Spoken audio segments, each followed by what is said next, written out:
গৰমৰ বন্ধত এবাৰ আমি গৈছিলোঁ কনকা ৰিজৰ্টলৈ। ঢেকীয়াজুলিত আছে ৰিজৰ্টখন। চেক ইন কৰাৰ পিছত এয়া টমটমেৰে আমাৰ নিজৰ কটেজটোলৈ লৈ গৈছিলে। বাগানৰ মাজে মাজে খুব ধুনীয়া এটা ৰাস্তা। এইটো হৈছে আমাৰ কটেজটো, লগতে গাৰ্ডেন ভিউ আছে। অকণমান ফ্ৰেছ হৈ আমি ওলাই আহিলোঁ।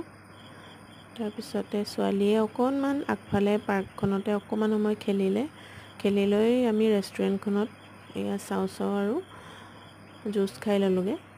তাৰপিছতে গ'লোঁ ছুইমিং পুলত ছুইমিং কৰিবৰ কাৰণে। ছুইমিং কৰি আহি ৰাতি ভিডিঅ'খিনি কৰা নহ'লে, এয়া পিছদিনাখনৰ ৰাতিপুৱাৰ ভিডিঅ'। আমি ব্ৰেকফাষ্ট কৰিবৰ কাৰণে আকৌ ৰেষ্টুৰেণ্টলৈ গ'লোঁ। তাত খুব ধুনীয়াকৈ ব্ৰেকফাষ্টখিনি দিছিলে, তাৰে মই ফটো অকণমান লগাই দিছোঁ।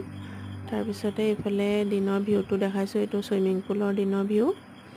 খুব ধুনীয়া ৰিজৰ্টখন দেই। তাৰপিছতে ছোৱালীয়ে এয়া পাৰ্কত খেলি আছিলে। খেলি হোৱাৰ পিছত আমি বোলো পিছফাললৈ যাওঁ। ৰিজৰ্টখনৰ পিছফালে ব'টিং, হৰ্চ ৰাইডিং সেইখিনি পিছফালে আছে। এইখন এখন নৈ, পাঁচ নৈ বুলি কৈছিলে। ৰিজৰ্টখনৰ কাষেদিয়ে বৈ গৈছে। পিছফালৰ পৰিৱেশটো আৰু ধুনীয়া, খুব ধুনীয়া সেউজীয়া পৰিৱেশ, খুব ভাল লগা। দেখিয়ে মন প্ৰাণ একদম ভাল লাগি গৈছেগৈ। চাওকচোন কি ধুনীয়া এটা সেউজীয়া পৰিৱেশ। এইদৰে ওখ অকণমান টিলা বনাই থোৱা আছিলে, তাৰপৰা ভিউটো ধুনীয়া হয়। তাৰপিছতে আমি গ'লোঁ হৰ্চ ৰাইডিং কৰিবৰ কাৰণে। হৰ্চ ৰাইডিং কৰিলোঁ। তাৰপিছতে হাজবেণ্ডে এয়া বাৰ্মাৰ ব্ৰিজত বগালে।